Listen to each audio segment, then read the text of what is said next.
Welcome to the Neural Implant Podcast, where we talk with the people behind the current events and breakthroughs in brain implants in an understandable way, helping bring together various fields involved in neuroprosthetics. Here is your host, Talya Miron-Schatz. Hello, everyone, and welcome to the Neural Implant Podcast. Today's guest is Dr. Miron-Schatz, author of the book, Your Life Depends on It, What You Can Do to Make Better Choices About Your Health. And I wanted to invite her on the show to talk about the data developed from neurotechnology, especially more generally medical devices. And this is something that as things get translated, as devices get translated from, bench to the bedside, we're going to have to be thinking about this and basically seeing what kind of information we get about patients and then what patients can do with it. Dr. Miron-Schatz, pleasure to have you on the show. Do you want to introduce yourself better than I just did? Sure. First of all, thank you so much for having me. Yes, I have a PhD in psychology, and that's where I'm coming from to this whole medical realm. But I've been doing medical decision-making for almost 20 years. I wrote a book about it. It's called Your Life Depends on It, What You Can Do to Make Better Choices About Your Health. And in it, I discuss the barriers that people encounter and the opportunities when engaging in medical treatment. And I'm saying engaging in because it relates to patients, physicians, and healthcare institutions. And we'll talk about it today. More things you need to know about me. I did my postdoc at Princeton University with Daniel Kahneman, the man who basically invented behavioral economics. I taught at Wharton, and right now I'm a full professor in Israel. I do a lot of consulting work with the health industry around the world, and I'm a visiting researcher at the University of Cambridge. I think that's good enough for today. Yeah, very cool. Wow, that must have been amazing working with Daniel Kahneman. That's very interesting. And I don't know what timeline you were there, but basically seeing the birth of a new field, essentially. Before we started recording, you were talking a little bit how you got into it. Do you want to tell the story of how you got into this? Of course. So I was an organizational psychologist. I did that for a while. Then I decided to get my PhD in decision-making, and everything was very organized and I knew exactly what I was doing until I was invited to teach a course on the psychological aspects of decision-making to genetic counseling students. I said, okay, I'll read everything there is to read about it, but I want to sit in on a consultation because I've had kids, but I have not had genetic counseling. And I sat in on a consultation, which on one hand was ideal. And I think this is the case in many scenarios now. So there was a genetic counselor there, and she had a lot of knowledge and a lot of empathy. And if a device is ideal, it should have both, right? So she was a person, she was not a device, but there's some equivalency. And across the table from her was sitting a couple who couldn't hear who was there with a baby, who was stressed out. And she was talking about genes and chromosomes, and this is recessive and this is dominant. And it was a lot of information. And they left an hour later, and I thought, what did they understand? What are they going to remember? What are they going to do about it? So I think these are heavy questions that are relevant to the industry even right now. And maybe not just even, maybe more today than ever, because there are so many more opportunities for people to learn to receive data about themselves. Yeah, definitely. And that's something that we're going to be talking about in this episode is the data and what's generated from medical devices, especially neurotechnology that can spit off a lot more data than before with pharmaceuticals, with popping a pill that didn't generate anything. So how does your work fit into neurotechnology? So my work deals with the transition from technology or knowledge or information to people. And people are either patients or physicians. And what I'm finding and what other researchers are finding is that this translation is non-trivial. So I'll give you an example. There's a lot of information about each of us when you come to the ER. Like a patient comes, and if you're probably not in the US, but if you are in countries where there's more of a unified medical record, and I know the US, many companies are working on it, then there's a lot of information about us in the file. It turns out the doctors don't really want to look at the file. They want to order their own tests. So that's money, that's time, and that's a lot of insights lying inside our medical records, which nobody's doing anything with. Only if the doctor is pressed for time will they look at the medical record. Now that's absurd, but that's the way it goes. So there's a lot of information lying there. There's a professional who presumably can just take all this information and make sense of it. but it's not necessarily happening. And I think this is oftentimes the case with data, regardless whether it's neurological data or physiological data that's being accrued. And there's a lot of it nowadays.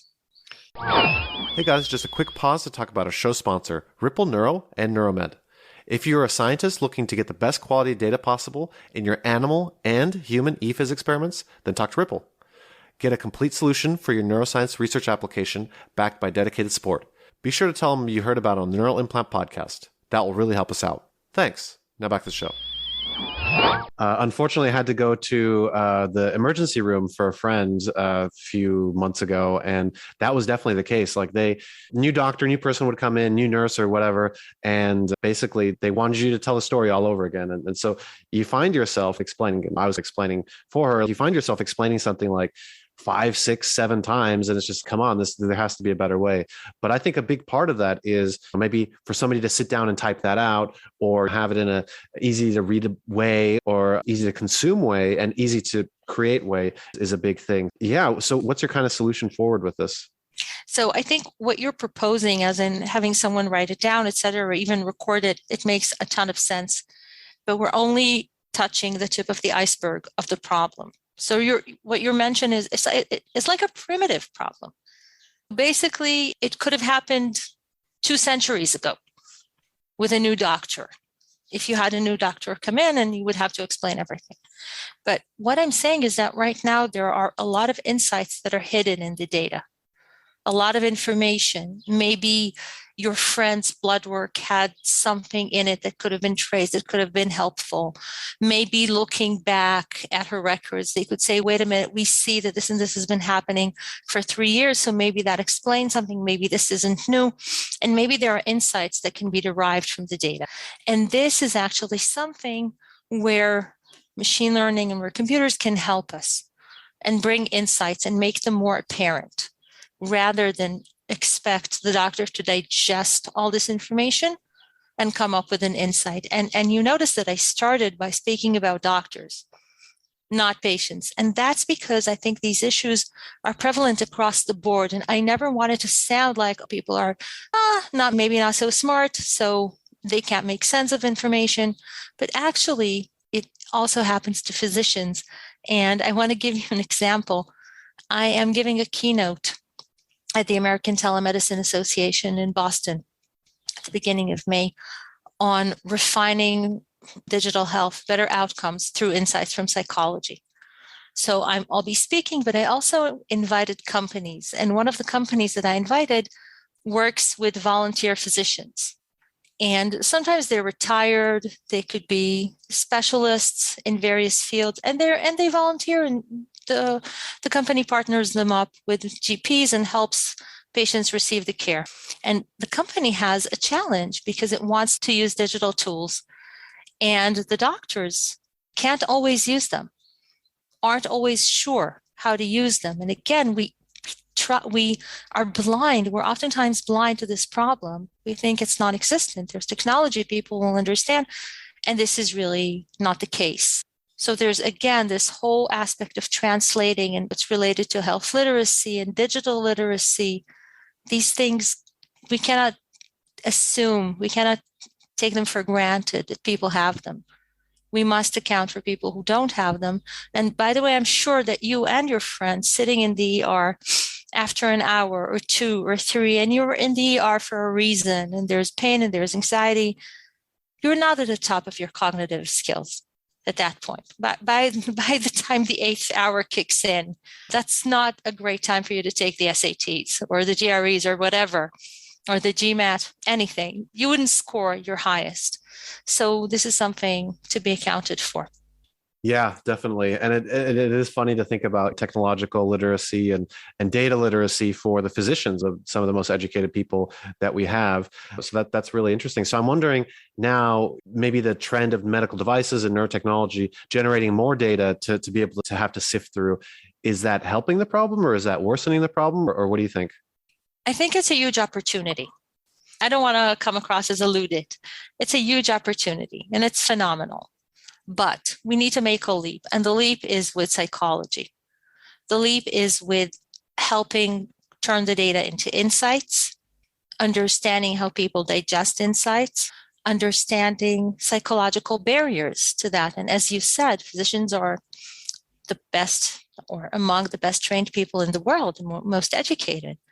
And you might be encountering a lot of resistance, as in, why is this stupid machine telling me what I'm supposed to think? I can think for myself. And it's a little bit like a nudge. There's a whole field of libertarian paternalism where you can guide people to the path that you think is best for them based upon other people in society, etc. And they can say, oh, great, I'll do it because it's easy and I understand and it benefits me. Or they can say, I'm not interested. And it's somewhat similar here with feeding physicians with insights. And by the way, there are companies that do that already, because I think it's an obvious need. Yeah, for sure. And so it sounds like maybe the user design or almost like app design might be some of the most important things. That's what it's sounding is having something in an easy to digest way, but easy to reject way is the way forward. So basically, you're going to be causing a huge development and boom in the app development space for medical devices and neurotechnology, huh? Yes, I think so. And I'd be super happy to help with that, because I think it's an often neglected field. I want to give you a bunch of examples. Like, I think it was 2010. I was at a conference in Boston, a health conference, with a bunch of health geeks, and they were yelling, free the data, free the data. And I was thinking, to whom? And what are they going to do with it? It's like someone delivering boxes upon boxes of papers to your front door, and you're like, what? What do you want? I don't know what to do with this. So there's free the data is great, but help me make sense of it is even greater. Also help me know what's next is also great, because otherwise sometimes what you're doing is you're saying, oh my God, my brain waves aren't behaving in a normal way. Okay, I'm oversimplifying really to the max. So what do I do now? Do I become super anxious? Do I understand it's because I'm doing A, B, and C? Do I understand I should be doing Z, F, and G instead? So that's another step that is very important, and is, again, not to be taken for granted that people will be able to understand this on their own. I think this actually can help make a leap from, oh, this is cool, to this is very interesting for me. This is very important for me and very useful for me. Yeah, that is really interesting. I'm thinking now that even a subpar device, or let's call it a B device, with A UI and A explanation of what's going on would be better than an A device with a B explanation of what's going on. That's funny. Yeah, it's true. It's true. I agree. I love how you put that. I think the goal of the device is something that we need to ask ourselves about. Like, what's the goal of the device? Is the goal to provide the most data with the greatest accuracy? And that's it? And that's where it stops? Or is the goal to provide the most data with the greatest accuracy in a way that is digestible and will move the person to greater health? And the second part is something that we need to help patients with, and we need to help people with, for sure. So what's the solution for this? Is it just hiring more designers and psychologists to hire you, or what exactly, how do we get ourselves out of this bind, I guess? Yes, basically, yes, to understand that you need to have great programmers and you need to have great tech capabilities, and you also need to have great psychological capabilities, in the sense that you want people to understand what they're seeing, what they need to do about it. And this is painful. You want them to keep on using it. I've been looking at stats and wearables like Fitbit. People use them on average for 4 months. So does that mean they are already at the maximum of their fitness and they'll be exercising forever? Or does it mean that they have wearable fatigue? And it was nice. I'm going to put my Fitbit in a drawer, or my Garmin or whatever. And I'll encounter it when I look for things in my drawer every now and then. When you create a device, you also want people to use it repeatedly, and maybe buy the new model, and maybe recommend it to their friends, because you also have a commercial interest in it. So definitely, usability and long-term usability and building in motivational mechanisms, that's key. That's crucial. And we must not make the mistake of saying it's good for people, they'll use it because, I talk to the pharmaceutical industry, ask them about adherence, but bring a box of tissue because they're going to start crying.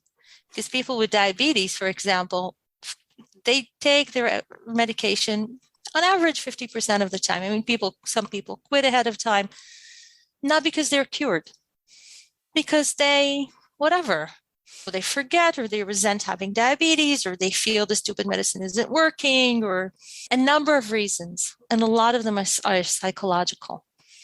So this is, again, it's one of the things we need to do.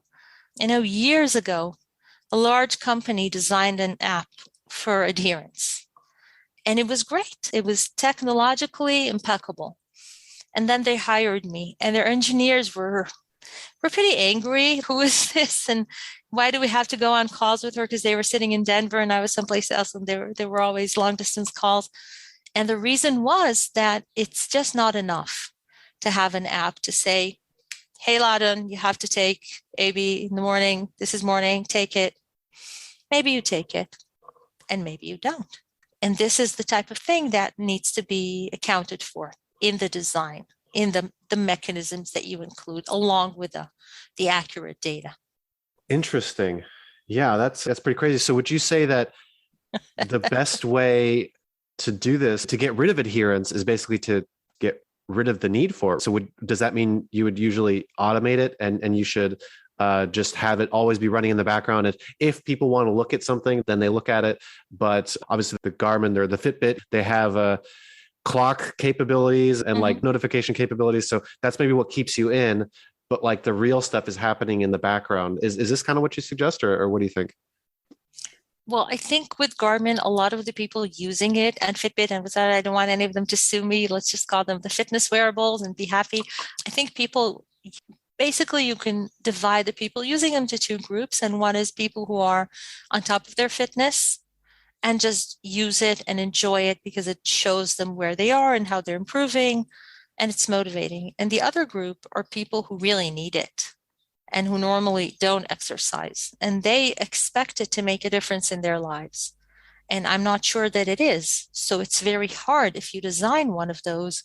It's very hard because you don't know who your client is. Have they always been exercising? Can you push them? Should you push them more? Or is this going to be super hard for them? And then you need to look at that. And likewise with adherence, there's like a psychological layer of, is this a person who's adherent but might forget? Or is this a person who just hates being a diabetic? And I don't have room in my design for hates being a diabetic. Where does that even fit in? What difference does it make? I think it makes all the difference in the world because if someone's very diligent and wants to remember, they're going to be thankful.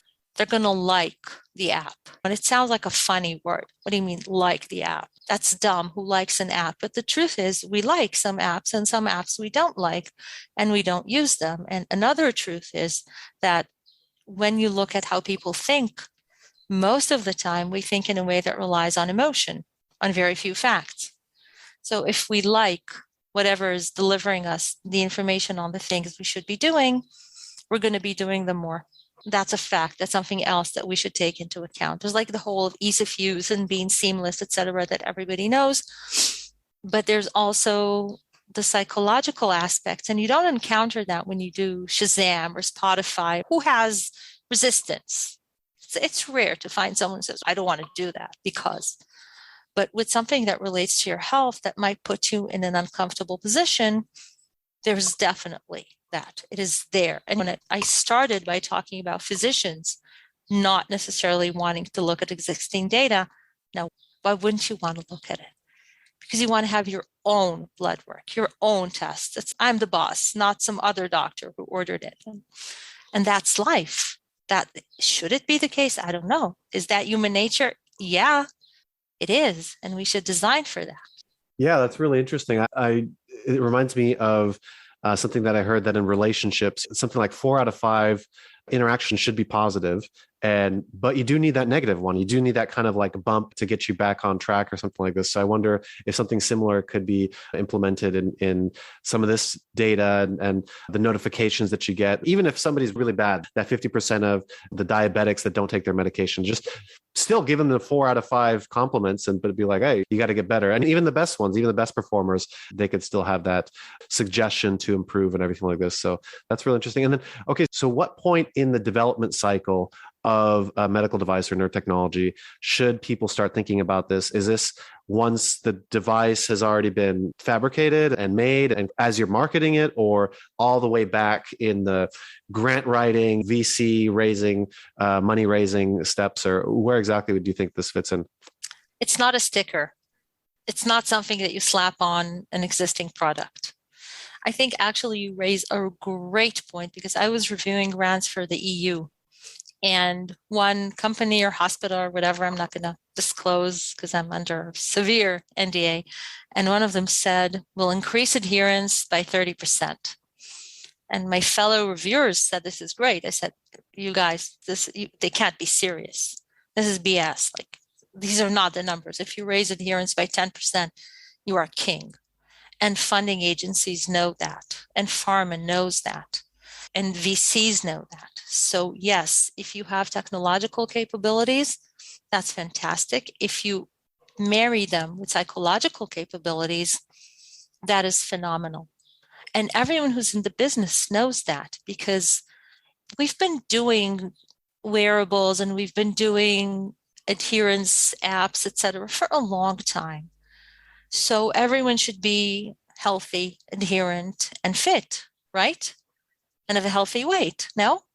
But this is really not the case. So it's a problem. And it's not a problem because people don't own a scale at home.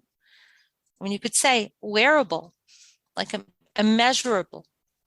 Let's give the entire population a scale and it will do the work. That's not how it goes. So yes, I definitely think the new revolution is not in technology, because the technology is there. So basically, if you want to design for better usage and for better outcomes, you need to think psychology as well as technology, and to think about it really pretty early on. I think any VC who's smart will go gaga over your product once they understand that you're also solving this aspect of the problem, which has been around for a very long time. Yeah, for sure. Okay, neurotechnology, a lot of it's implantable, invasive. What about if you can't avoid it? You can't turn it off because it's part of you, like a pacemaker or something like that for the brain. Do we have the same considerations, or because it's always on, or it works automatically, do we have to think about it in the same way? I think ideally we ignore it, or we're very flooded by its existence. And likewise, do we want to flood people with information? So they say, oh, my heart rate is going, it's 86, it's 87. Oh my God, it's 88. But within 5 minutes, you're giving yourself a heart attack. Basically, there needs to be a very good alert mechanism. And we know that physicians have alert fatigue, and nurses, and anyone who's ever been in an ER and is tired of the constant beeping. It's very hard to get to move because of anything other than a crash cart. Someone is seriously about to die. Information can definitely be too much. Information, in my mind, is great when it's useful. Even if someone has a pacemaker and something tells them, maybe once a day, you're doing fine, your heart rate is steady, all is good. And that's actually great, because you don't know how your heart is working. And you might be freaking out, and there's actually no feedback. The only feedback you're going to get is if something wrong happens, which you don't want to happen. And you might be thinking, my left hand hurts, I'm having a heart attack. And you're not having a heart attack. It's a tiny bit of a pain. So there's great benefit there in some all clear notification. It reminds me of something that's unrelated to neurotechnology, but that's genetic testing. And people test, people look at their own genes. And I always wonder, what are you going to do with this information? In a way, there's the curse of knowledge. You learn that you have a 5% propensity for something that will happen when you're 60, and you can't do anything about it, or you should live a healthy life in order to try to prevent it. So are you happy now? How has that benefited you? We can all just assume that we should live a healthy life and do good by our bodies. So that's always the question of, should I know more or less? And when is knowing more going to cause me more misery than happiness and effectiveness?